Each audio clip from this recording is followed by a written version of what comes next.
क्योंकि हम shark tank देखते हैं। हाँ. सबको लगता है कि यार हम भी शार्क टैंक की तरह इन्वेस्ट Right. कर पाएं Right. इन अच्छे स्टार्टअप्स में जो इतना अच्छा काम कर रहे हैं, या वो ऐसा बिजनेस जिसको मेरे को पसंद है। ज़रूरी नहीं है कि आपको शार्क टैंक के शार्क की तरह इतना ही अमीर होना ज़रूरी है। आज हमारी गवर्नमेंट ने एक ऐसी पॉलिसी या ऐसी स्कीम चालू कर दी है जिसके अंदर आप छोटे छोटे अमाउंट्स भी स्टार्टअप के अंदर लगा सकते हैं। तो एक आम इंसान भी जो कि 10-12 लाख 15 लाख भी कमाता है, वो भी स्टार्टअप इन्वेस्टिंग कर सकता है और 1-1.5 लाख रुपए से भी शुरू कर सकता है। तो अगर आपने वो उस छोटे समय पे डाला होता किसी भी बड़ी कंपनी में, चाहे रिलायंस थी या चाहे वो नेटफ्लिक्स थी या अमेजोन थी, तो शायद आप 1 लाख 2 लाख गुना के रिटर्न पे बैठे होते। फेलियर रेट को एडजस्ट करने के बाद फिर भी आप 30 से 40% रिटर्न हर साल ऑन ईयर आप बना सकते हैं एवरेज। कि क्या लिस्टेड कंपनीज में इन्वेस्ट करना सही है, क्या अनलिस्टेड में है? विनय, तुम क्या प्रेफर करते हो? तो आप क्या प्रेफर करते हो? अनलिस्टेड क्योंकि कंपनीज बहुत छोटी होती हैं, आपको यहाँ से ग्रो करना बहुत आसान होता है।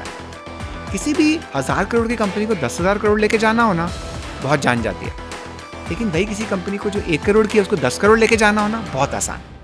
हेलो एंड वेलकम टू पैसा लाइव। हमारे साथ है mister Vinay Bansal, who is the founder and CEO of inflection point ventures. और आज हम इनके साथ बात करने वाले हैं, लंबी बात करेंगे किस पे? स्टार्टअप्स के ऊपर, इन्वेस्टमेंट्स के ऊपर, क्या स्टार्टअप विंटर्स एक्चुअली एग्जिस्ट करते हैं, आपको कहाँ इन्वेस्ट करना चाहिए, आप कैसे स्टार्टअप्स में इन्वेस्ट कर सकते हैं, almost everything we will talk in detail with him today. Sir, first of all welcome to our show. Thank you Chahat. Look forward to talking. जनवरी का महीना है, सर्दी है, बट देखते हैं क्या कैसी बात जाती है। साल 2025 ऑलमोस्ट शुरू हुआ है। बहुत सारे लोग अपने पैसे को लेके काफ़ी इंथुजियास्टिक रहते हैं right in the beginning of the year कि हमें पैसे कहाँ लगाने हैं, कैसे लगाने हैं। तो आज जल्दी से शुरुआत करते हैं। पहले हम बात करते हैं स्टार्टअप्स के ऊपर। हमने देखा कि 2024 के अंदर इंडियन स्टार्टअप इकोसिस्टम के अंदर कुछ बहुत बड़ा धमाकेदार सा नहीं हुआ, नथिंग जो हम कहें कि हाँ ये गेम चेंजर हो गया, या may be we will remember 2024 like that. उम्मीद क्या है इस साल की? ऐसा नहीं है कि नहीं हुआ। आई थिंक स्टार्टअप्स में धमाके हमेशा रहते हैं, हम बस भूल जाते हैं कई बार। अगर आप थोड़ा सा मुड़ के देखें तो ज़ेप्टो, ब्लिंकिट एक बहुत बड़े धमाके थे आपकी हर एक की ज़िंदगी में। सबने ज़ेप्टो यूज़ करना शुरू किया, सबने ब्लिंकिट यूज़ करना शुरू किया, सबको 10 मिनट में डिलीवरी मिलनी शुरू हुई, सब सरप्राइज़ हुआ, अरे यार अभी तो ऑर्डर ही किया था, मैं तो किचन में जा ही रही थी कि मेरा सामान डिलीवर हो गया। तो इस तरीके के काफ़ी सारे नए इनोवेशंस हर साल आते हैं और हर साल वो हमारी रहने की, हमारी काम करने की, हमारी ज़िंदगी जीने के तरीके को बेहतर करते हैं, राइट। स्टार्टअप्स का यही काम है। सो 2024 मेरे लिए अच्छा गया शायद, लेकिन 2025 और बहुत अच्छा जाएगा। कोशिश तो करेंगे ही और अच्छा जाएगा मुझे लग रहा है। 2025 में ऐसी बहुत सारी चीज़ें हैं जो एकदम आपकी ज़िंदगी को फिर बदल सकती हैं।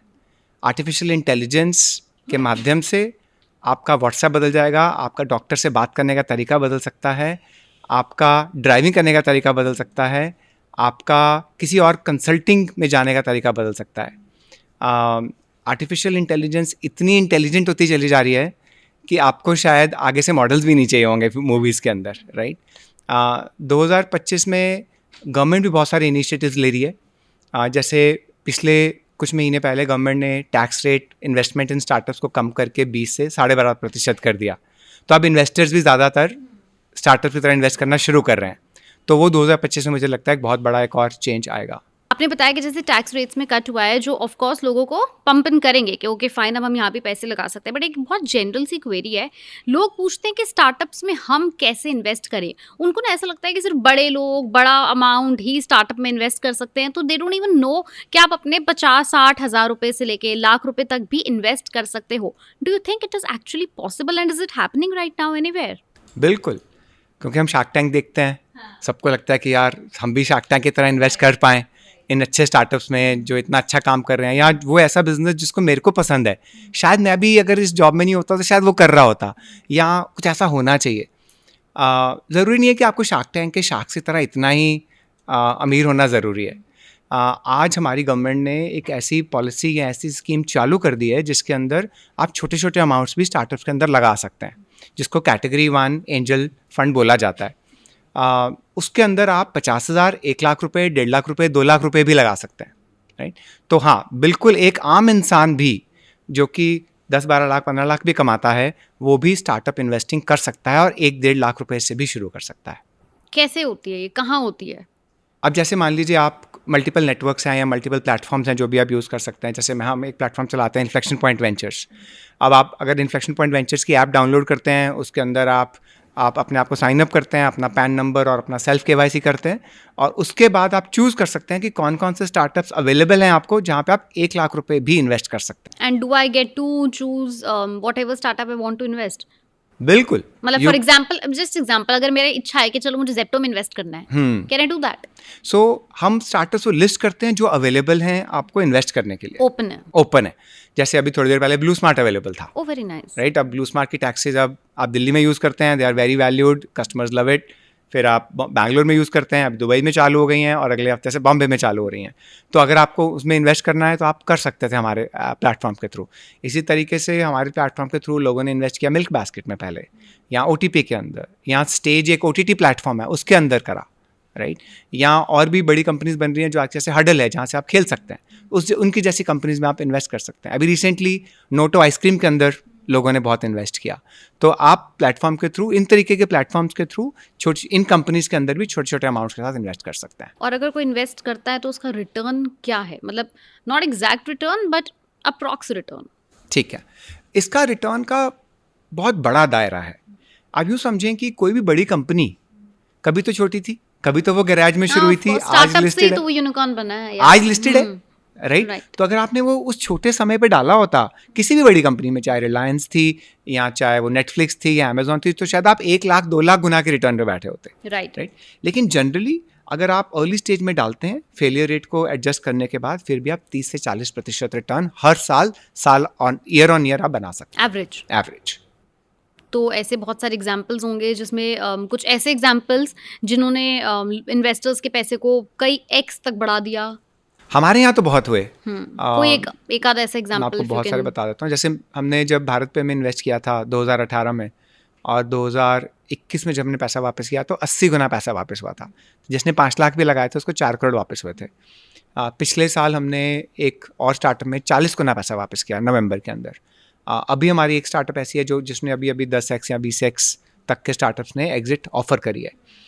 तो ये तो हो गए जो थोड़े से आउटलायर हो गए कि चलो आप लकी थे, आपने उसमें इन्वेस्ट कर लिया, आपको मिल गया। लेकिन अगर मैं बोलूँ कि आपने मान लीजिए 2 साल के अंदर या 3 साल के अंदर 20 से 25 लाख लगाए और आपने 15 से 20 स्टार्टअप्स के अंदर पैसा लगाया, तो आपका एवरेज रिटर्न 30 और 40% एनुअलाइज्ड IRR जिसको हम बोलते हैं, एनुअलाइज्ड रिटर्न आपको मिल जाती है। और कोई भी एक रिटेल इन्वेस्टर जिसको शायद फिलहाल उतनी नॉलेज नहीं है, तो वो स्टार्टअप्स कैसे सेलेक्ट करे?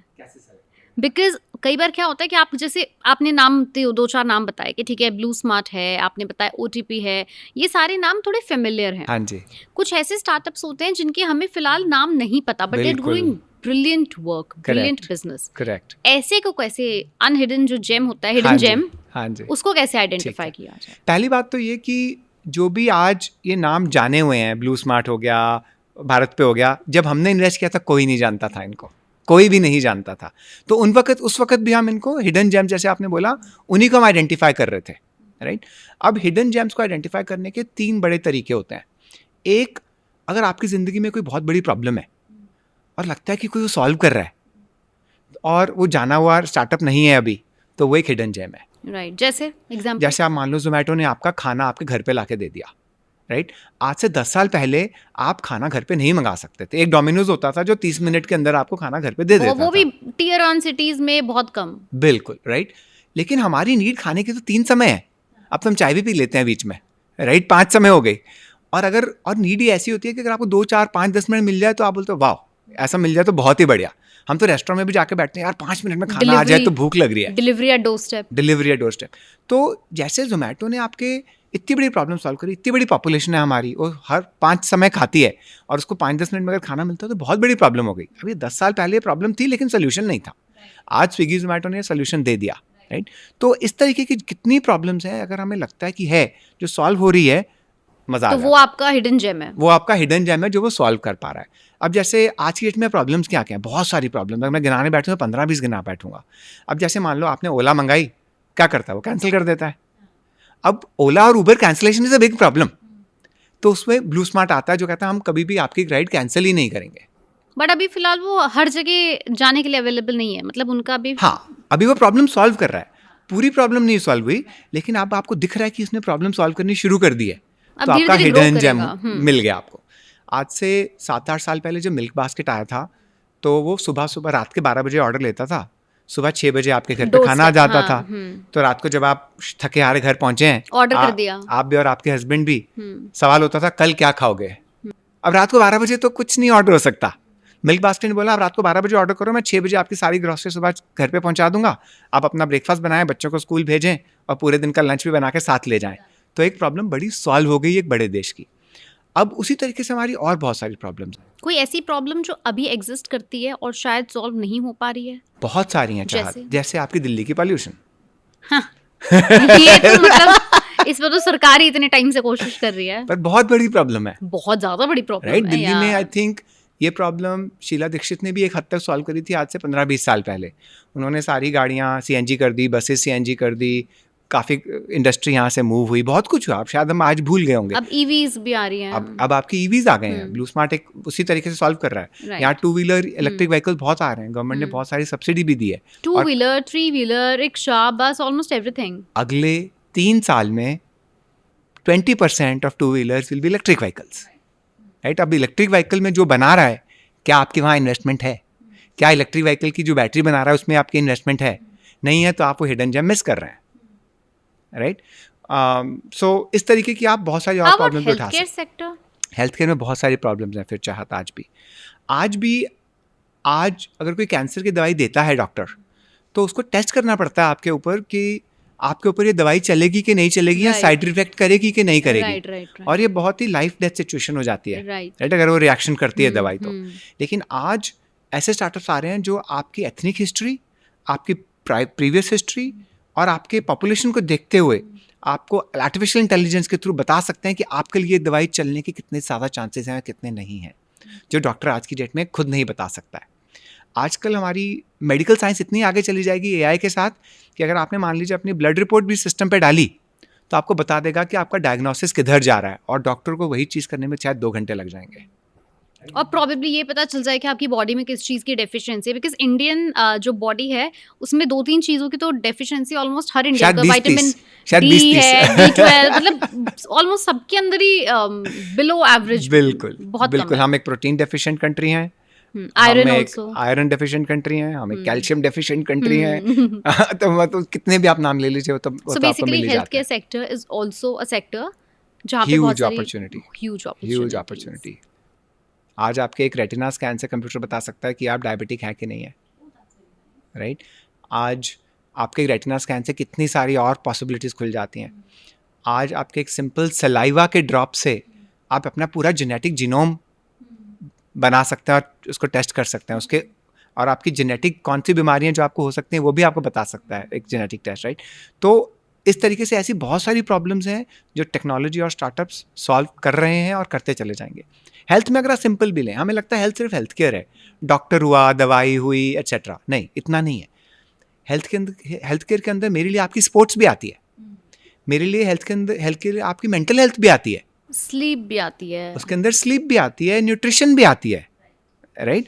तो अगर आपको मान लो सर्दियों में स्विमिंग जाना, अभी सर्दियां हैं दिल्ली में, अगर मुझे स्विमिंग जाना है, मुझे कितने स्विमिंग पूल मिलेंगे यहाँ पे? नहीं मिलेंगे, बहुत कम, शायद 1-2-4, शायद 1-2, राइट? हाँ। अभी एक प्रॉब्लम है, अगर कोई फिट्सो जैसा स्टार्टअप या हर्डल जैसा स्टार्टअप हीटेड स्विमिंग पूल्स खड़े कर दे, और जो कि अब 12 महीने यूज़ हो सकते हैं क्योंकि वो हीटेड हैं, कवर्ड हैं, और आप अब स्विमिंग 12 महीने कर सकते हो, तब आपके लिए एक बहुत बढ़िया सोल्यूशन हो गया। And not just swimming, there are other sports as well. मतलब दिल्ली एनसीआर जैसा जो एरिया है उसमें आउटडोर स्पोर्ट्स ऑलमोस्ट आप देखोगे कि अगर स्टैट्स भी हम देखें तो दिसंबर टू जनवरी में लोग अपनी आउटडोर निकलते ही नहीं एक्टिविटी है, जीरो कर देते हैं, राइट? मतलब forget about tennis, lawn tennis, badminton, लोग वॉक तक पे नहीं जाते, वॉक तक पे भी नहीं जाते हैं। इट्स वेरी फॉगी, बिल्कुल, आपकी डेंस बात ठीक फॉग, है। इट्स मतलब बॉडी की जो जितनी भी एक्टिविटी है वो ऑलमोस्ट जीरो हो जाती और है। हेल्थ यहीं से शुरू होती है, राइट? उसी तरीके से न्यूट्रिशन, क्या आप ढंग का न्यूट्रिशन ले रहे हैं, नहीं ले रहे हैं, क्या आपकी डेफिशिएंसीज हैं, क्या आपको खाना चाहिए उस न्यूट्रिशन को पूरा करने के लिए, उसके आपके हेल्थ पे क्या इम्पैक्ट होएगा, राइट? सिमिलरली योगा और even those kind of exercises, right? आपको कौन सी योगा एक्सरसाइज कौन से एलिमेंट के लिए बेहतर है, all of these are a part of your general health. ना सिर्फ डॉक्टर, हॉस्पिटल, एक्सरे, MRI नहीं है।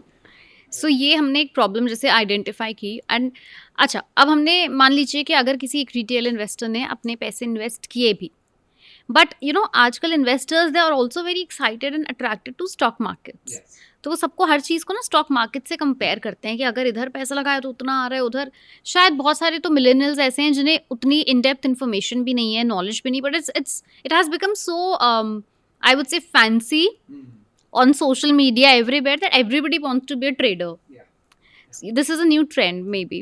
So अगर हम उसके स्टार्टअप्स के अंदर इन्वेस्ट किए हुए रिटर्न को अगर हम स्टॉक मार्केट के रिटर्न से कंपेयर करें तो वो क्या है कंपैरिजन? बिल्कुल, हमारा देश एक नॉमिनल लेवल पे जीडीपी में 13 से 14% के हिसाब से ग्रो करता है, रियल 6.5-7% होगा। तो आपका जो स्टॉक मार्केट है वो भी 13 से 14% के हिसाब से ही सालाना बढ़ेगा। अगर अयान अगर आपका स्टॉक मार्केट आपके जीडीपी की रेट से बढ़ रहा है जो कि 13 से 14% है तो आपका 13 से 14% आपको स्टॉक मार्केट में रिटर्न मिलना चाहिए। पर एक आम रिटेल इन्वेस्टर वो भी नहीं लेके जा पाता है। क्यों? 2-3 कारण है। एक, जब स्टॉक मार्केट चढ़ी हुई होती है तब वो इन्वेस्ट करता है, जब गिरती है तो बेचता है। तो हमेशा चढ़ी हुई मार्केट में इन्वेस्ट कर रहा है और गिरती हुई मार्केट में बेच रहा है तो ऑटोमेटिकली आपको हमेशा लॉस ही मिलते हैं। दूसरा, आप इंडिविजुअल स्टॉक्स उठाते हैं, आपको पता नहीं होते कौन से स्टॉक्स लेने हैं, कितनी प्राइस पे लेने हैं, तो आप वहाँ पे लूज़ करते हैं। लेकिन अगर आप फिर भी सेंसेक्स लेवल पे मान लेते हैं, आप स्मार्ट इन्वेस्टर हैं, आप सिर्फ सेंसेक्स लेवल पे या निफ्टी लेवल पे लगाते हैं तो over a long period of time 14%, but short period of time 10, 20, 30% also. अब अगर आप इलेक्शन का समय उठाएंगे, 2014 में भी 30-40% बढ़ी थी, अभी 2024 में भी 30-40% स्टॉक मार्केट बढ़ी। लेकिन 2015 और 2022 के बीच में मार्केट कहीं नहीं गई, 5% सालाना। मोस्ट रिटेल इन्वेस्टर्स यहीं फंस जाते हैं, राइट? अब स्टॉक मार्केट में अगर 14-15 मिल रहा है लेकिन एक आम इन्वेस्टर को 7-8 ही मिलता है। आप 1 जनवरी 2024 और 31 दिसंबर 2024 उठाएं, आपको 8% स्टॉक मार्केट ने रिटर्न दिया है सेंसेक्स लेवल पे। बाहर एफडी में उतना तो आपको पीपीएफ में मिल जाता है शायद, मिल जाएगा, राइट? राइट? बहुत सारे स्मॉल बैंक्स हैं जो एफडी में दे रहे हैं और 8% के ऊपर आपको टैक्स भी देना है, बहुत ज्यादा, राइट? आप टैक्स देने के बाद तो कुछ नहीं बचता है, शॉर्ट टर्म में तो खासकर बिल्कुल ही नहीं बचता है, उसमें आपका इन्फ्लेशन भी कवर नहीं होता है, राइट? तो अगर आप, चलो मैं 14% मान भी देता हूँ, बहुत स्मार्ट, आप ले भी गए, उसी के अगेंस्ट जब आप एक अनलिस्टेड सिक्योरिटीज़ को देखते हैं और अगर आप ढंग से वैसे ही उठा रहे हैं तो वही 30 से 35% होता है। अब इसमें फ़र्क क्या है और फ़र्क कैसे दिखता है? अगर आप कोई चीज़ में 8% का रिटर्न पा रहे हैं तो आपका पैसा तकरीबन 10 साल में डबल होता है, राइट? विच मीन्स कि अगर आपने मान लीजिए 1 लाख रुपए लगाए तो आपको 20 साल में वो 4 लाख रुपए मिलने वाले हैं, राइट? लेकिन वही पैसा अगर आपने मान लीजिए 26-27% पे भी लगा दिया तो आपका 10 साल में पैसा 10 गुना होता है। तो वही 1 लाख 20 साल में 1 करोड़ बनता है। 8% पे 4 लाख और 26% पे 1 करोड़, तो 1 करोड़ पाना चाहेंगे या 4 लाख, वो सवाल है, राइट? बट हम कई बार इस बात को सोच नहीं पाते क्योंकि कंपाउंडिंग हमें समझ में नहीं आती है। लेकिन कंपाउंडिंग एक ऐसी चीज़ है जिसको आप शांति से और लंबे समय के लिए होने दे तो बहुत जादू करके चली जाती है आपके लिए। इसीलिए वॉरेन बफे ने कंपाउंडिंग को 8th wonder of the world भी कहा है। आपने यहाँ पे विनय एक शब्द इस्तेमाल किया, लिस्टेड अनलिस्टेड। ये भी बहुत बड़ा क्वेश्चन होता है। आई थिंक एक डाउट रहता है किसी भी एक जनरल इन्वेस्टर के मन में, इनफैक्ट जो स्टार्टअप्स में भी इन्वेस्ट करते हैं। और आई थिंक आपसे भी कुछ लोगों ने ज़रूर बात करी होगी कि क्या लिस्टेड कंपनीज में इन्वेस्ट करना सही है, क्या अनलिस्टेड में है। विनय, तुम क्या प्रेफर करते हो? तो आप क्या प्रेफर करते हैं? मैं क्या प्रेफर करता हूँ, मैंने शुरुआत जब अपना करियर का किया 25 साल पहले तो एफडी रियल एस्टेट से शुरू किया। समझ में आ गया कि ये तो पैसा जलाने वाली बात है, राइट? तो फिर मैं लिस्टेड की तरफ बढ़ा, थोड़ा रियल एस्टेट भी किया। मुझे समझ में आया कि लिस्टेड स्टॉक्स में क्यों ज़्यादा रिटर्न मिलती है, क्योंकि ये एक प्रोडक्टिव एसेट क्लास होती है। आप किसी बिजनेस को पैसा देते हैं, वो बिजनेस को पैसा यूज़ करके वो एंटरप्रेन्योर लोगों को लाता है, उसकी सैलरीज पे करता है, किसी का घर बनता है, किसी को वैल्यू ऐड होती है, किसी को सर्विसेज मिलती हैं। तो पैसा कैपेबिलिटी और लोगों की मेहनत के साथ जुड़ के मल्टीप्लाई होता है। उसी तरीके से अनलिस्टेड, क्योंकि कंपनीज बहुत छोटी होती हैं, आपको यहाँ से ग्रो करना बहुत आसान होता है।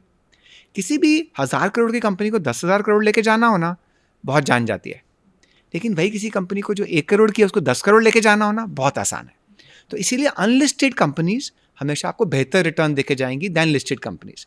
और लिस्टेड कंपनीज में भी पैसा लगाना अच्छी बात है, ऐसी बात नहीं है कि नहीं है। Those are the companies are driving the economy of the country and therefore productive assets, whether listed or unlisted, will give great returns. Unlisted will always give better returns than listed stocks. But at the same time, risk in unlisted companies is higher. Do you believe in that also? Risk का मेरा मायना या सोचने का तरीका ऐसा होता है कि आप कहाँ रिस्क मैनेज कर सकते हैं। अगर आप यूँ कहें तो पैदल चलने वालों का रिस्क और एयरक्राफ्ट में उड़ने वालों का रिस्क बहुत फ़र्क होता है, राइट? शायद एयरक्राफ्ट में उड़ने का रिस्क बहुत ज़्यादा है और पैदल चलने वालों का बहुत कम। लेकिन मैं कल ही रिपोर्ट पढ़ रहा था कि हमारे देश में जो पैदल चलने वालों जो जितने एक्सीडेंट्स होते हैं और उसमें फैटेलिटीज़ होती हैं 20% पैदल चलने वालों की होती हैं, पेडेस्ट्रियन की होती हैं, और 40% टू व्हीलर या थ्री व्हीलर वालों की होती हैं, और एयरक्राफ्ट में नहीं होती इतनी। अब क्योंकि एयरक्राफ्ट ने सिस्टम्स ऐसे बनाए हैं कि आपका रिस्क मैनेज्ड है और आपको लगता है ये बहुत कम रिस्क है। उसी तरीके से अगर आप अपनी अनलिस्टेड स्टॉक को ढंग से उठा रहे हैं, आप फाउंडर को ढंग से देख रहे हैं, आप ध्यान से देख रहे हैं कि वो बिजनेस किधर जा रहा है, तो आप अनलिस्टेड में बहुत अच्छी रिटर्न बना के जाएंगे और रिस्क भी आपको कम रहेगा, राइट? अनलिस्टेड में अगर कम रिस्क रखना है तो आप सेंसेक्स का ETF या निफ्टी का ETF खेलें, फिर वहाँ भी आप इंडिविजुअल स्टॉक्स मत खेलें, right? For a normal retail investor, क्योंकि इतना समय नहीं है पढ़ने के लिए, कैलकुलेटेड रिस्क आप ले सकते हैं। सो दोनों तरफ है। मेरे को पर्सनली आज लगता है कि अनलिस्टेड में रिस्क कम है। अगर आपने मेरी पर्सनल प्रेफरेंस पूछी, आज 90 to 95% of my net worth is in unlisted stocks. Listed में बहुत कम है अगर कुछ है अभी तो। That's great. अभी आपने कहा कि founder, believing in founder is actually very important for a person like you as well. मतलब जब आप बड़े पैमाने पे इन्वेस्ट कर रहे हो तो फाउंडर का विजन क्या है, वो आगे 10-15 साल सोच रहा है कि नहीं है, वो बहुत मैटर करता है। तो कोई ऐसी चीज़ जो आपको लगता है कि हाँ यार, this is something that I really liked in this founder, और मैं चाहता हूँ कि यार हर फाउंडर के अंदर एक ये एलिमेंट तो ज़रूर होना चाहिए। What could be that element? वो एक एलिमेंट। हाँ। अच्छा, दो भी हो सकते हैं। चलो फिर दो की बात कर लेते हैं, क्योंकि एक फाउंडर के अंदर बहुत सारे एलिमेंट्स चाहिए होते हैं, या एक फाउंडिंग टीम के अंदर बहुत कुछ चाहिए होता है to make it successful, right? छोटी एक दो चीज़ों से नहीं सक्सेसफुल होते आप। मेरे को लगता है कि जो सबसे बड़ी जो एलिमेंट है, दो, एक है आपकी विजन, आप क्या दुनिया बदलने जा रहे हो और क्यों बदलने जा रहे हो, और दूसरा ग्रिट। उसको बदलने, जब तक दुनिया बदली नहीं तब तक उसको वहाँ रहने की क्षमता और वहाँ पे उसको डटे रहने की एक हिम्मत, वो दोनों चीज़ें बहुत ज़रूरी हैं। क्योंकि अगर दुनिया बदलने जा रहे हो तो आसान तो नहीं होने वाली, राइट? दुनिया आपके अगेंस्ट बहुत रिवोल्ट करने वाली है, राइट? लेकिन आपकी वो कम्युनिकेशन स्टाइल, आपका लोगों को साथ लेके चलने का तरीका, और आपके अंदर वो ग्रिट वहाँ रहने का, to able to change the world, I think ये दो चीज़ें मुझे लगता है बहुत ज़रूरी हैं। इसके अलावा 10-15 चीज़ें और भी हैं, बट ये दो मेरे को लगता है सबसे ज़्यादा इंपॉर्टेंट है। और दो चीज़ें जो बिल्कुल नहीं होनी चाहिए?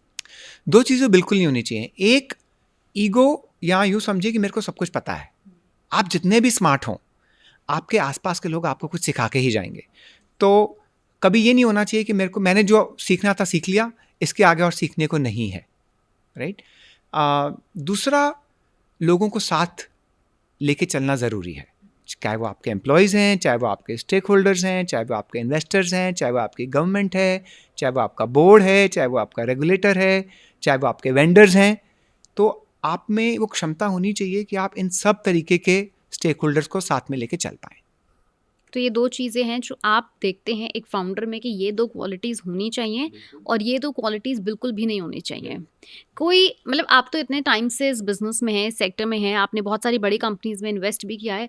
कोई ऐसे एग्जांपल आप देना चाहोगे जहाँ पे दो खूबियों की वजह से कोई छोटा बिज़नेस बहुत बड़ा बन गया, यूनिकॉर्न बन गया, they are very deeply touched by everybody, जैसे आपने बहुत सारे नाम बताए हमें, प्रॉब्लम सॉल्विंग, और एक ऐसा एग्जाम्पल, एक ऐसी स्टोरी जिसमें डाउनफॉल, साम्राज्य चलिए, हिल गया था। दोनों हमारे यहाँ ना बहुत सारी स्टोरीज होती हैं, बहुत सारे बिजनेसेस को देखते हैं। तो मैं एक छोटी मिल्क बास्केट की स्टोरी की बात करूँगा।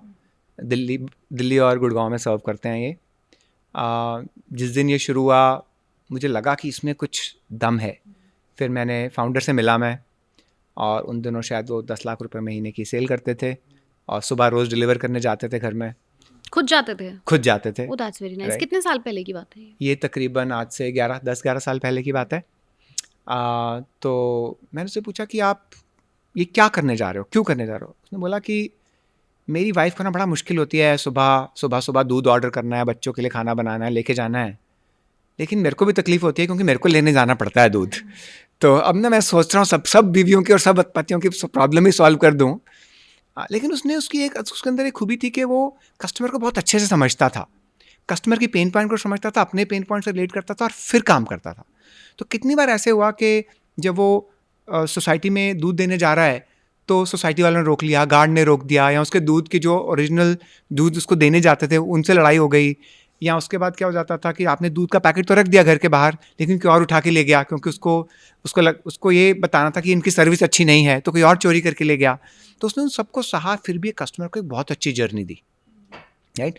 और वो आज शायद मुझे नहीं पता क्योंकि आज वो बिजनेस हमारे साथ नहीं है, वो it got sold to a very large company later on. वो शायद आज 100 करोड़ रुपए महीने की सेल करता होगा, राइट, 1000 करोड़ रुपए की साल की सेल करता होगा, क्योंकि उसने इस तरीके से सोच के उस बिजनेस को खड़ा किया, राइट। अब कुछ बिजनेस की बात करें जो बहुत बड़े हो सकते थे, शायद नहीं हो पाए। तो हमने एक बिजनेस में इन्वेस्ट किया था, शायद मैं नाम नहीं लूँगा, बट वो स्विगी और जोमेटो से पहले आया, और जो आज स्विगी और जोमेटो करते हैं वो वही करते थे। 3 फाउंडर्स थे, हमने इन्वेस्ट किया, लेकिन वो इतना देर रुक नहीं पाए कि यार इतना बड़ा बिजनेस हो सकता है, वो सोच नहीं पाए और बहुत जल्दी हथियार डाल दिया और उन्होंने बिजनेस बंद कर दिया, राइट। यहाँ वो फाउंडर्स चले गए। और ऐसा हमारे साथ बहुत कई बार हो जाता है कि हमें लगता है कि बहुत बड़ा कैटेगरी बन सकता है, लेकिन फाउंडर बहुत जल्दी हथियार डाल देते हैं या बहुत जल्दी बोलते हैं यार मुझे नहीं लगता, या मेरे में इतनी हिम्मत नहीं है कि उसको वहाँ तक लेके जाऊँ। तो वो फिर बाद में जब देखते हैं कि कुछ किसी और ने उतना ही बड़ा बिजनेस खड़ा कर दिया, तो फिर वो रिग्रेट हो जाता है। तो वहाँ पे वो साम्राज्य खत्म हो जाता है। जब आपने हिम्मत छोड़ दी तो वो साम्राज्य खत्म हो जाता है, चाहे वो जितना बड़ा हो सकता। लोगों के मन में एक और डाउट रहता है कि सिमिलर काइंड की कंपनी तो ऑलरेडी चल रही है, for example Swiggy and Zomato, मतलब people call it competitor, some call it cousins, but दोनों सही चल रहे हैं। तो लोगों को लगता है कि यार अगर ऑलरेडी एक चल रही है तो फिर दूसरी सिमिलर क्या ही शुरू करनी है, तो ये भी प्रॉब्लम है। What do you think about it? But ऐसी बहुत सारी कंपनीज हैं, जेप्टो एंड ब्लिंकिट, मतलब मल्टीपल। बिल्कुल सही बात। और आपने बहुत सही सवाल पूछा चाहत, आई थिंक बहुत रेलेवेंट सवाल है। हमें बहुत लोग पूछते हैं कि अरे ये तो कर ही रही है वो कंपनी, तो फिर ये क्या कर लेगी, राइट। उसमें ना सोचने वाली बात ये होती है कि जो नई कंपनी आ रही है वो पुरानी नीड को 10 गुना बेहतर कैसे सॉल्व कर रही है। अगर आप पुरानी नीड को 10 गुना बेहतर से सॉल्व कर रहे हैं तो ये नई कंपनी बहुत अच्छा करके जाएगी। और ये नई कंपनी पुरानी नीड को 10 गुना बेहतर इसलिए सॉल्व कर पाती है क्योंकि पुरानी कंपनी अटक जाती है। वो बोलते हैं बहुत कर लिया, अभी हमने और नहीं करना। बहुत, आप अमेजोन ले लो। अब जब अमेजोन आई तो वॉलमार्ट थी। अब वॉलमार्ट ने बोला कि ऑनलाइन क्या ही फोड़ लेगा, राइट। अमेजोन को पता चल गया कि अरे वॉलमार्ट मेरे बिजनेस में नहीं आएगा, तो उन्होंने धीरे धीरे करके वो अमेजोन को इतना बड़ा कर दिया कि आज वॉलमार्ट से बहुत बड़ा हो गया। फिर वॉलमार्ट को फ्लिपकार्ट खरीदना पड़ा इंडिया में, राइट, ऑनलाइन में आने के लिए, राइट। ऐसी बहुत सारे एग्जाम्पल। आप सिंपल स्टारबक्स ले लो। स्टारबक्स के फूड में, कॉफ़ी में बहुत सारे कॉम्पिटिटर्स थे यूएस में, राइट। वो यूरोप गया, यूरोप से वापस आया, उसने बोला यहाँ तो कॉफ़ी के कैफ़े होते हैं, यूएस में क्यों नहीं हो सकते। लेकिन उसे ये भी पता था जैसे ही वो सक्सेसफुल होगा बहुत सारे लोग और कैफ़ेज़ खोलना शुरू कर देंगे, राइट। लेकिन उसने धीरे धीरे कैफ़े खोलता चला गया रडार के नीचे, तब तक जब तक एक आम दुनिया, आम इंसान की रोज़मर्रा की ज़िंदगी नहीं बन गई, तब तक वो बहुत बड़ा हो चुका था ताकि वो कंपटीशन नहीं आ पाया, राइट। तो जो भी आप प्रॉब्लम को सॉल्व कर रहे हैं वो आप एग्जिस्टिंग प्लेयर से 10 गुना बेहतर करें तो आप बहुत अच्छा करके जाएंगे। कुछ और एग्जांपल लेते हैं। आप टिकट बुकिंग कराने जाते थे ट्रेन की, आप लाइन में लगते थे। आज आप ऑनलाइन कराते हैं तो आप लाइन में नहीं लगेंगे। मुझे याद है जब मैं कॉलेज में था, हम कॉलेज से जाते थे, थिएटर की बुकिंग के लिए क्या मारा मारी होती थी, और ब्लैक में पीछे टिकट बिक्री होती थी, राइट, कि यार 10 रुपये एक्स्ट्रा ले ले। बहुत अभी रीसेंट, मतलब जब तक बुक माई शो नहीं आया था तब तक ये बहुत रीसेंट ही था। रीसेंट फिनोमेना था। फैमिली में अगर इफ यू नो कि हमें संडे मूवी देखने जाना है तो फ्राइडे या सैटरडे आप जाके पहले अगले दिन की टिकट लेकर आते थे, राइट। हाँ, पापा टिकट लेते आना, मतलब ये तो बहुत ही रीसेंट है, कोई बहुत पुरानी बात नहीं है। आपको लगता है ना बुक माई शो ने 10 गुना बेहतर कर दिया आपका टिकट बाइंग एक्सपीरियंस, तो ऑटोमेटिक बुक माई शो से याद आया कि बुक माई शो का कोई इस तरह का डायरेक्ट कंपेटिटर या एकदम सिमिलर पैटर्न वाला फिलहाल मार्केट में अवेलेबल नहीं है। What do you think? ऐसा नहीं है कि आए नहीं, बहुत आए। इनफैक्ट बड़ी कंपनी जैसे पेटीएम ने भी बुकिंग शुरू करी थी, राइट। लेकिन कोर वही है, क्या आप एग्जिस्टिंग प्लेयर से 10 गुना बेहतर काम करके जाएंगे कि नहीं करके जाएंगे। अगर आप करके जाएंगे तो आप सक्सेसफुल होके जाएंगे, राइट वो बहुत इंपॉर्टेंट चीज़ होती है। जब भी ये सवाल मन में आए ना कि यार ये तो ऑलरेडी एग्जिस्ट कर रहा है, तो ये कैसे बड़ा होगा, इसमें मैं क्यों इन्वेस्ट करूं, तो उसके फाउंडर के साथ लगो और उस बिजनेस को समझो कि वो 10 गुना बेहतर कैसे करके जाएगा। सिंपल एग्जांपल लेते हैं एक और, हमारी पोर्टफोलियो का ले लेते हैं, ब्लू स्मार्ट हो गई। अब ओला उबर ने पुरानी टैक्सीज बिजनेस को 10 गुना बेहतर किया, लेकिन आज बहुत सारी प्रॉब्लम्स हैं। टिकट कैंसिल, आपकी ओला कैंसिल हो जाती है, समय पे नहीं आती है, फिर आपका यूँ समझ लो कि फ़ोन करके आ जाता है कि सर आप कैश दोगे, आप उससे तो नहीं पे करोगे, आप सिर्फ कैंसिल कर दो, मुझे आप फेयर बता दो, मैं आपको ले लूँगा। क्लीनलीनेस नहीं है, सफाई नहीं है, बदबू आ रही है, अनट्रेन ड्राइवर हैं, ड्राइवर आपके लिए दरवाज़ा नहीं खोलेगा, आपकी डिक्की में स्पेस नहीं है आपके लगेज के लिए। अगर कोई अब इन 10 चीज़ों को सॉल्व कर दे तो एक नया टैक्सी प्लेयर क्यों नहीं काम करेगा, राइट? ब्लू स्मार्ट ने एग्जैक्टली यही किया है। जब आप एयरपोर्ट से निकल रहे हैं तो आपको डिक्की स्पेस मिलती है, सीएनजी की भरी हुई डिक्की नहीं मिलती है, राइट? जब आप एयरपोर्ट जाते हैं तो एक टैक्सी मिलती है जो आपकी कैंसिल नहीं होगी, जो 15 मिनट पहले आ जाएगी, शांत गाड़ी होगी, रिलायबल होगी, ड्राइवर आपके लिए दरवाज़ा खोलेगा, आपको सामान रखने की जगह मिलेगी, आपकी गाड़ी साफ़ होगी, ड्राइवर आपका ढंग का होगा, स्मोकिंग की स्मेल नहीं होगी। अब आपने अगर ये सारी प्रॉब्लम सॉल्व कर दी, एक नया टैक्सी प्लेयर बिल्कुल एग्जिस्ट कर सकता है। पॉल्यूशन की प्रॉब्लम भी आपने सॉल्व कर दी, ईवी गाड़ी है, राइट? सो कोई भी प्रॉब्लम अगर आपको देख रहे हैं, कोई भी बिजनेस आप समझ रहे हैं 10 गुना बेहतर कैसे सॉल्व कर रहा है, आप सक्सेसफुल होकर जाएंगे। अब तो इसी वाली सेगमेंट में रैपिड और इनड्राइव भी आ गए। अब आ गए, अब देखना वो तो है, बहुत सारे हो गए, मतलब अब देखना ये है कि कौन 10 गुना बेहतर करता है, कौन टिकता है, कौन नहीं टिकता। मतलब अब एक्चुअल जंग अभी फिलहाल चल रही है और रिजल्ट्स निकल आएंगे थोड़ी देर के बाद, 5-6 years probably, 2-3 साल में शायद। हमने शुरुआत करी थी बातचीत की 2024 और 2025 की। इस साल हमें क्या लगता है कि कौन कौन से इंडिया के अंदर सेक्टर्स हैं जहाँ पे स्टार्टअप्स के अंदर कुछ तो धमाका होगा? बहुत सारे हैं चाहत। कॉमन थ्रेड वही रहेगा कि जहाँ प्रॉब्लम है वहाँ पे सॉल्यूशन है, तो वहाँ पे धमाका है, राइट? जैसे हमने बात की आर्टिफिशियल इंटेलिजेंस की, इंडिया में आज की डेट में सारे ग्लोबल प्लेयर्स और कंपनीज इंडिया आ रही हैं, क्योंकि इंडिया का आर्टिफिशियल इंटेलिजेंस का टैलेंट बहुत ज़बरदस्त है, शायद दुनिया में सबसे बेहतर है, राइट? चाहे वो NVIDIA के CEO आए हों इंडिया में, चाहे वो या चाहे वो माइक्रोसॉफ्ट के CEO आए हों या बाकी कंपनीज के आए हों, उनको पता है कि इंडिया में AI का टैलेंट बहुत है, तो यहाँ पे कुछ तो हम कर सकते हैं।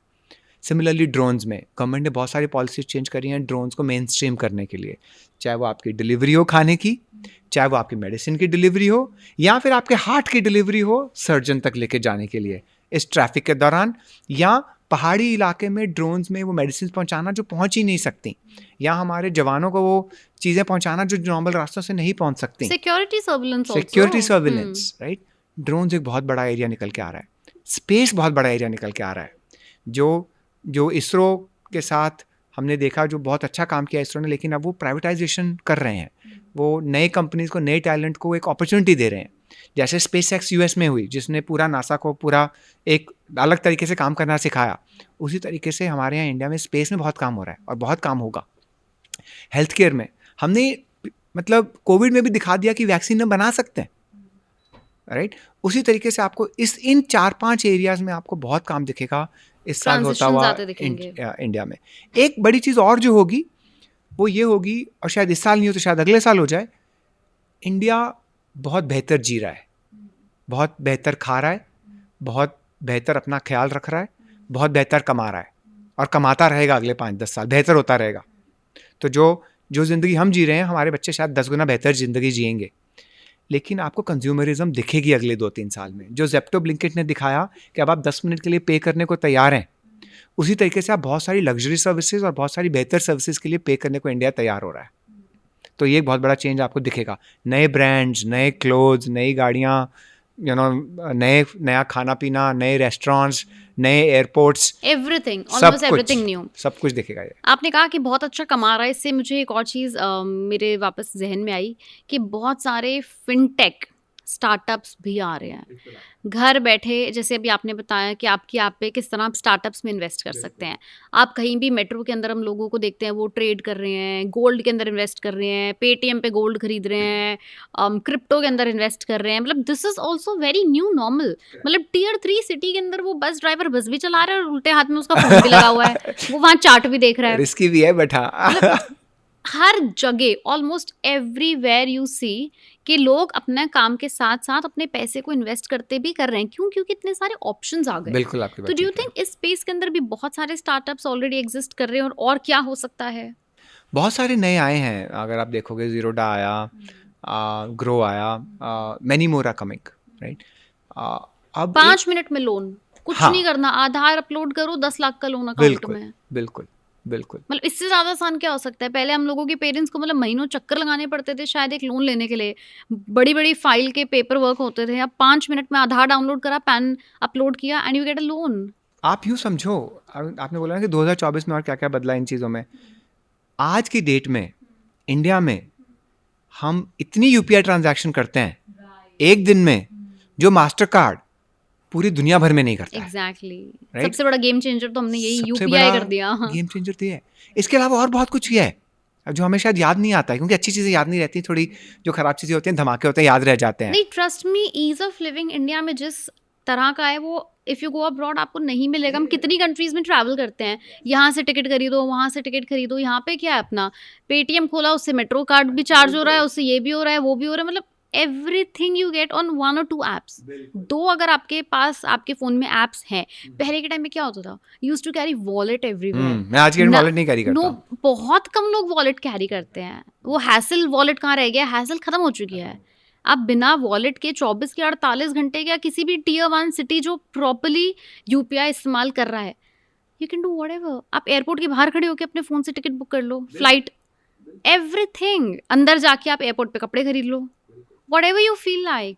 और एयरपोर्ट की आपने बात करी ना, आपको आज बोर्डिंग पास भी नहीं चाहिए एयरपोर्ट में घुसने के वो भी लिए। आपको डिजी यात्रा से आपको आप प्रिंट कर, डिजी यात्रा का भी दिखा नया दो। जो है इंटरनेशनल टर्मिनल 3 पे, राइट, आप अपनी सिर्फ शक्ल दिखाएं और सीधे अंदर हैं, बात कुछ खत्म। नहीं चाहिए। ये बहुत सारी कंट्रीज में है है ही ही नहीं, नहीं। बिल्कुल राइट। People are carrying पूरे bundle of their cards everywhere in बिल्कुल। US, Europe, everywhere. बिल्कुल। कॉफी पीने के लिए भी you have to either pay cash और कार्ड। या हम जाते हैं, स्कैनर लगाया, ये हो यूपीआई गया हुआ, काम खत्म हो गया। हो गया काम। ये सब स्टार्टअप्स की देन है। इनोवेशन, जॉब क्रिएशन स्टार्टअप्स के साथ ही हो सकती है, एक स्मॉल इंडस्ट्री के साथ ही हो सकती है। और अगर आप एक छोटे स्टार्टअप के साथ जुड़ते हैं तो आप देश को आगे लेके जाते हैं, देश में जॉब्स क्रिएट करते हैं, इनोवेशन आगे बढ़ता है। जैसे हमने यूपीआई देखा, फास्ट टैग देखा, पार्क प्लस देखा, मिल्क बास्केट देखा, ये कहीं दुनिया में ये सर्विसेज अवेलेबल ही नहीं है, राइट। और आप एक छोटे फाउंडर को बड़ा करते हैं, एक वो मज़ा आता है कि हाँ यार मैंने इसको यहाँ 10 लाख रुपए महीने 10 मिल्क बास्केट था, आज 1000 करोड़ की कंपनी है 5-7 साल में, राइट। या यहाँ भारत पे अभी सिर्फ आइडिया था 2018 में, आज इतनी बड़ी कंपनी हो गई है, राइट। और इन्वेस्टर्स भी एक अच्छी रिटर्न बना के जाते हैं। एक professionals like you and me can make great return also out of this. और इससे अच्छा क्या हो सकता है? तो दैट्स ट्रू, बिकॉज पहले के टाइम में क्या होता था, लोग जब जैसे अब्रॉड गए तो उनको ऐसा लगता था कि ओ यहाँ पर ये अपनी कंट्री में तो ये नहीं है। वो एक लैक वाली फीलिंग आती थी कि ये हमारे पास नहीं है। Now when you go abroad you feel proud कि अच्छा ये तो इससे अच्छा तुम्हारे पास है। हाँ, इससे अच्छा तो हमारे पास है। अरे बिल्कुल। कौन यूरो निकालेगा यार, हम तो यूपीआई करके चले जाएंगे, इससे अच्छा तो हमारे पास है everything. So that feeling has changed completely. But जैसे स्टार्टअप इकोसिस्टम बदल रहा है, everything is changing, we also need skill development, जो बहुत बड़ा एक मुझे अभी भी कहूँगी कि एक गैप है जिसे ब्रिज करने की ज़रूरत है। हमारी कंट्री में इतना टैलेंट है, youngest population, youngest country of the world, but do we still have those skills that are required for 2030? शायद अभी नहीं है। 2-3 चीज़ें इस पे अगर बात करें तो, एक, पहले मैं एक एग्जांपल से शुरू करता हूँ, एक छोटी सी कहानी से। अगर आप किसी भी देश में किसी भी सड़क पे चले जाएं और 10 बच्चों को इकट्ठा कर लें, राइट, और फिर इंडिया में किसी भी सड़क पे चले जाएं, 10 बच्चों को इकट्ठा कर लें, हमारे वो 10 बच्चे किसी भी सड़क से, दुनिया की किसी भी सड़क के बच्चों से बहुत बेहतर होंगे। स्मार्ट, इंटेलिजेंट, स्ट्रीट स्मार्ट, सब कुछ, राइट। लेकिन कहीं ना कहीं जब वो 25-30 साल के होते हैं ना, हम पीछे पड़ने शुरू हो जाते हैं, राइट। एक हम में वो डिसिप्लिन नहीं है, एक हम में वो शायद जुगाड़ू हमारा वो एक Urge नर्व है। है कि शॉर्ट टर्म सोचते हैं, लंबा नहीं सोचते हम, और सोच के काम नहीं करते। अगर आई थिंक वो हम डिसिप्लिन और जल्दबाजी ना करें, सोच के काम करें, तो हम बहुत अच्छा काम करके जाएंगे। हमारी कंपनी जो बड़ी होती है ना, वो सर्विसेज में बड़ी होती है। अब यूएस में ना माइक्रोसॉफ्ट और और एप्पल बनते हैं, हमारे यहाँ TCS और इन्फोसिस बनते हैं जो उनको सर्व कर रहे होते हैं, राइट। आई थिंक हमें वो सोचना है कि हमारे यहाँ वो प्रोडक्ट कैसे बने जो दुनिया यूज़ करे। कोशिश हुई, बहुत सारे नई brands I, but they could not survive. Why? Mindset, but do you think it is also about the consumers mindset? Both, because मतलब जो फॉर एग्जाम्पल अगर बिल्कुल मुझे ना। लग रहा है कि अगर अमीर दिखने के लिए आईफोन मेरे हाथ में होना चाहिए, हाँ तो फिर मैं रियलमी लेके क्यों घूमूंगी? हाँ, बिल्कुल आपकी बात ठीक है। आपको आईफोन लेके घूमना चाहिए क्योंकि वो एक आपकी प्रॉब्लम सॉल्व करता है, आपके लिए एक और वैल्यू ऐड चाहे करता है। दूसरे वाला बेटर हो, बट फिर भी मुझे बिल्कुल। लगेगा यार जब स्टेटस सिंबल ही आईफोन है, हाँ तो मैं अपनी इंडियन ब्रांड क्यों लेके घूमूं मैं? बिल्कुल आपकी बात ठीक है। लेकिन अगर एक इंडियन ब्रांड भी एक अच्छा काम करके जाए और एक अच्छा फ़ोन देके जाए जो आपकी सारी प्रॉब्लम सॉल्व कर रहा है और आईफोन से बेहतर है, तो लोग इंडियन ब्रांड भी यूज़ करेंगे। बट हमारी माइंडसेट वो है ना कि हम छोटा सोचते हैं, तो और हम 10 साल, क्योंकि इसको बनाने में 5-7 साल तो लगेंगे ना, और वो 5-7 साल बनाने की एक क्षमता, 5 साल उस फाउंडर को देने के हिम्मत और उसको पैसा देने के लिए हमारे पास वो कैपेबिलिटी और सोच होनी चाहिए। हमारे यहाँ हम रिसर्च कम करते हैं, दुनिया भर में मेडिकल रिसर्च बहुत होती है, राइट। हमें लगता है यार कल का हमें बस सोल्यूशन मिल जाए, राइट। तो लंबी सोच रखना अब ज़रूरी हो गया है हमारे लिए, अगर हमें 2030, 2040, 2050, 2070 तक सोचना है तो और उसके पीछे इन्वेस्टमेंट्स लगेंगी। मुझे लगता है ऐसी कुछ जो हमें सब्स्टिट्यूट्स अपने इंडियन और बेटर मिल गए, आई थिंक वो हमें स्पेक्स में मिल गए। हमें लगता है कि हम पहले जैसे फॉरेन ब्रांड्स के आप ऑर्डर करते हैं, हमें लगता है क्या लेंसकार्ट से फटाफट ऐप से हो जाता है, नंबर अपना पता है हो जाएगा। तो आई थिंक कुछ अब जैसे स्पीकर्स हैं, म्यूजिक स्पीकर्स हैं, और प्रॉबेबली आपके फिटनेस बैंड्स हैं, फिटनेस वॉचेस हैं। Not everybody is able to afford an Apple watch, so people go for other companies, Indian companies. तो यहाँ पे तो थोड़ा सा ट्रांजिशन आया है। प्लस आई थिंक अपैरल में भी कितनी सारी इंडियन ब्रांड्स हैं who are doing brilliant work. I am wearing Wildcraft, हाँ, राइट, यहाँ पे, right. you know, which I brought. So Indian brands absolutely doing very well. Now they are actually doing good. Yeah, yeah. Probably वो उस नस को समझ गए जो एक इंडियन को चाहिए। बिल्कुल बिल्कुल, आप प्रॉब्लम सॉल्व करें उनकी हम्म। और ढंग से करें, इंडियन विल शिफ्ट। सो विनय, आपके कोई ऐसे मेट्रिक्स हैं, पैरामीटर्स हैं जिससे आप किसी फाउंडर या बिजनेस को जज करते हैं? हाँ, हमारे फाउंडर क्योंकि ज़्यादा ज़रूरी है, तो फाउंडर के लिए हमारे 8 मैट्रिक्स हैं। Maybe I will be letting out the secret here today. पहला, जैसे मैंने बोला, विजन और कम्युनिकेशन, वो कौन सी दुनिया बदलने जा रहा है और कैसे लोगों को समझा रहा है। दूसरा है हमारा एबिलिटी टू वर्क हार्ड, कि वो जो कहता है वो करता है कि नहीं, और उसको करने के लिए जितना भी समय या जितनी मेहनत लगती है वो करता है कि नहीं करता है, उसकी टीम उसके साथ जुड़ के काम करती है कि नहीं। तीसरा है उसका लोगों के साथ काम कर पाना, या एक लीडरशिप दिखाना ताकि लोग उसके लिए काम करना चाहें, जिसे हम लीडरशिप का नाम देते हैं। चौथा है ऑनेस्टी एंड इंटेग्रिटी, जो वो कह रहा है वही करना चाहता है क्या, या अगर वो ऑनेस्ट नहीं है तो लोग उसके साथ काम नहीं करना चाहेंगे, इन्वेस्टर उसको पैसा नहीं देंगे। पांचवा है टेक्निकल कैपेबिलिटी, अगर वो हवाई जहाज बनाने जा रहा है तो उसमें इंजीनियरिंग स्किल्स भी हैं कि नहीं है, अगर वो एक डॉक्टर है तो शायद हवाई जहाज नहीं बना पाएगा, राइट। तो टेक्निकल कैपेबिलिटी भी हमारे लिए उतनी ज़रूरी हो जाती है जितना कि उस बिजनेस के पीछे इन्वेस्ट करना है। नेक्स्ट होता है एबिलिटी टू नेटवर्क। अब एक फाउंडर को बहुत सारे स्टेक होल्डर्स मैनेज करने हैं, जैसे हमने पहले बोला, क्या वो हर स्टेक होल्डर को समझ सकता है, उनके हिसाब से उनके साथ चल सकता है या नहीं चल सकता है। एक और इम्पॉर्टेंट चीज़ होती है पैशन और मोटिवेशन। अब एक चीज़ होती है कि आपको आज स्पार्क आई, आज आपने काम किया, कल घर जाके बैठ गए, वो होती है मोटिवेशन। मोटिवेशन आप थोड़े समय के लिए रहती है, लेकिन पैशन लंबा चलता है। तो आप क्यों ये बिजनेस में लगे हैं? क्योंकि आपको 10 साल अगर लगाने हैं तो ऐसी कौन सी बड़ी चीज़ थी जिसके लिए आप रोज़ काम कर रहे हैं? तो पैशन मोटिवेशन समझना भी ज़रूरी होता है। पैसा अकेला ही पैशन मोटिवेशन नहीं हो सकता है, राइट। तो कुछ इस तरीके की चीज़ें हैं जो हम फाउंडर्स में देखते हैं, समझते हैं before we invest in that. दूसरी चीज़, हम बिजनेसेस में बहुत कुछ देखते हैं। बिजनेसेस में हम तकरीबन नॉर्मली हम पोर्टर्स 5 फोर्सेस मॉडल लगाते हैं समझने के लिए कि बिजनेस की क्वालिटी कैसी है। जैसे मैंने आपको बोला कि क्या वो 10 गुना बेहतर काम कर रहा है कि नहीं कर रहा है, और वो 10 गुना बेहतर आप कैसे एवेल्युएट करेंगे? पहला, क्या कस्टमर चिपक रहा है कि नहीं चिपक रहा है? जो कस्टमर ने यूज़ की वो सर्विस, वो कहीं और नहीं जाना चाहिए और वो 10 लोगों को और लेके आना चाहिए। ऐप डिलीट नहीं होनी चाहिए, लेकिन वो 10 लोगों को और भी रेफर करना चाहिए, राइट। IPV हम ऐसे पले बड़े, वो हम कोई आते थे हमारे साथ लोग इन्वेस्ट करते, वो 10 लोगों को और बताते थे कि आपको IPV पे ही आना चाहिए, राइट। दूसरा, आपके जो वेंडर्स हैं, आपका जो सपोर्ट सिस्टम है, वो आपके साथ जुड़ रहा है कि नहीं जुड़ रहा है?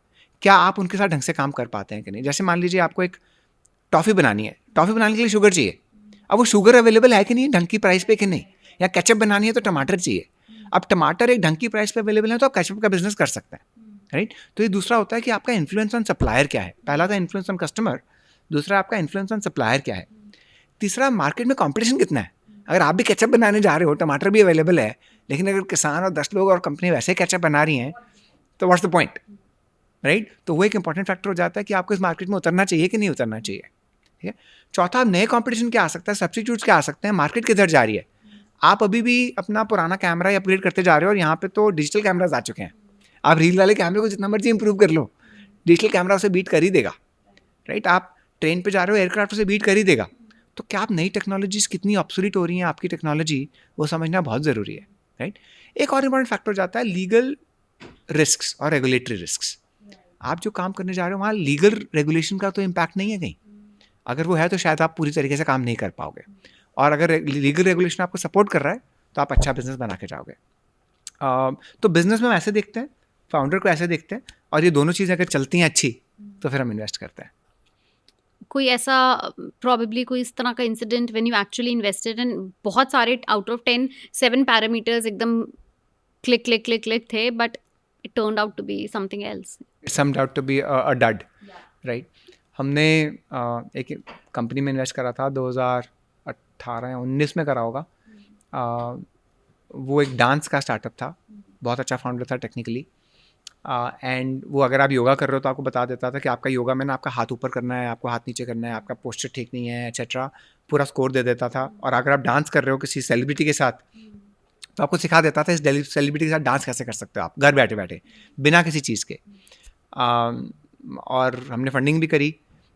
लेकिन जब 2020 आया, कोविड लॉकडाउन हुआ, तो ये टेक्नोलॉजी की ज़रूरत थी, क्योंकि अब आप डांस स्टूडियो नहीं जा रहे हो, जिम नहीं जा रहे हो, योगा ट्रेनर के साथ नहीं काम कर रहे हो. लेकिन उस वक्त हम उतनी जल्दी उसको मोनेटाइज नहीं कर पाए. फाउंडर को लगा कि नहीं, मेरी टेक्नोलॉजी ना अभी परफेक्ट नहीं है, इसको ना मैं परफेक्ट होने के लिए वेट करना चाहता हूँ. और वो वेट करता करता रह गया. बहुत सारी कंपनीज उस दौरान आई जो बहुत बड़ी हुई, लेकिन वो परफेक्शन के चक्कर में कई बार हम चीज़ को लाइव नहीं करते हैं, एक्सपेरिमेंट नहीं करते हैं, मिस कर जाते हैं, राइट. तो ऐसे एग्जांपल्स भी होते हैं जहाँ पे हम जल्दी चीज़ को मार्केट में नहीं लेके जाते हैं या टेस्ट नहीं करते हैं मार्केट में. बट उम्मीद करते हैं कि इस तरह के और रिस्क नहीं आएंगे, या इस तरह के और एग्जाम्पल्स आपके साथ नहीं आएंगे. हम सीखते हैं हर एग्जाम्पल से, Yeah, और of उसको course, अपने learnings. प्रोसेस में बिल्ड करते हैं. और अभी तक का हमारा जो फेलियर रेट रहा है वो शायद 10% से कम रहा है, क्योंकि हम मार्केट में ये सुनते हैं कि 90-95% फेल, क्योंकि हमारे प्रोसेसेस के through that has been less than 90%, less than 10% failure rate. That is what we been able to achieve, and that's why great returns for the investors also. Again मैं एक बार लास्ट में यही बात करना चाहूँगी कि रिटेल इन्वेस्टर्स पिछले बहुत सालों से आपके साथ इन्वेस्ट कर रहे हैं. आपकी नज़र में उनका अभी तक आपने मतलब कितना उनको रिटर्न डिलीवर कर दिया, so that new investors can also come on board, sure. They get अगर आप excited about it. Actual numbers की बात कर रहे हैं तो we have return more than 40% IRR average per annum since we have existed, right. लेकिन हम ये नंबर ज़्यादा पब्लिकली नहीं बोलते हैं, क्योंकि फिर पीपल कम कि अच्छा मेरे को भी 40-45 ही मिलेगा, या 80-70-80% मिलेगा. बट हम बोलते हैं कि आप आएँ, इन्वेस्ट करें उस एरिया में जिसको आप समझते हैं, या जिसमें आपका इंटरेस्ट है, या जिसमें आपका पैशन है, तो आप अपने आप अच्छा करके जाएंगे. Do you also provide help in picking the startups, और हम बहुत सारा एनालिसिस करते हैं, ड्यू डिलिजेंस करते हैं, और वो ड्यू डिलिजेंस रिपोर्ट को पब्लिक करते हैं, ताकि लोग समझ पाएँ कि हमने क्या पाया उस स्टार्टअप में, और उसके हिसाब से अपना डिसीजन ले पाएँ. And is there any lock in period और people can exit any time? Category 1 fund में क्या होता है कि जैसे वो कभी भी एग्जिट कर सकते हैं.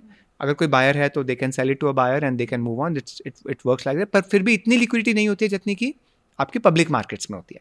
तो स्टॉक मार्केट्स में तो आप आज गए, कल बेच दिया और तभी पैसे आ जाते हैं. आजकल तो T+0 की बात होती है, राइट.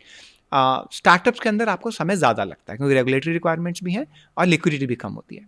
तो 3 से 6 महीने फिर भी इसमें लग जाते हैं. वेट करना पड़ता है. बट उम्मीद करते हैं कि इतना अच्छा 40% का रिटर्न है, मतलब who would want to waste it, right? Absolutely. That's Right. why 95% of my wealth Is is there. in this asset class. Right. Absolutely. And we hope कि अब और भी रिटेल इन्वेस्टर्स ऑन बोर्ड आएँ. अब जैसे उन्होंने पिछले 3-4 साल में स्टॉक मार्केट को एक्सप्लोर करा, एक दौर आया पैंडेमिक से 2020 से 2024 के बीच में, वैसे अब कोशिश करते हैं, उम्मीद करते हैं कि अब स्टार्टअप्स के अंदर भी इन्वेस्टमेंट का वो वाला एक फेज आएगा, एक टर्न अराउंड पॉइंट आएगा जो हमने मार्केट्स के अंदर देखा. बिल्कुल बिल्कुल. Well Vinay, it was so much fun talking to you. आपने इतनी सारी स्टोरीज बताई, it was such an insightful session and उम्मीद करते हैं कि इस तरह के और हम सेशंस बहुत सारे अच्छी स्टोरीज के साथ करते रहेंगे। Look forward, Chad. We have a lot of stories to या tell. Thank you. Thank you so much for Thanks a being lot. Here.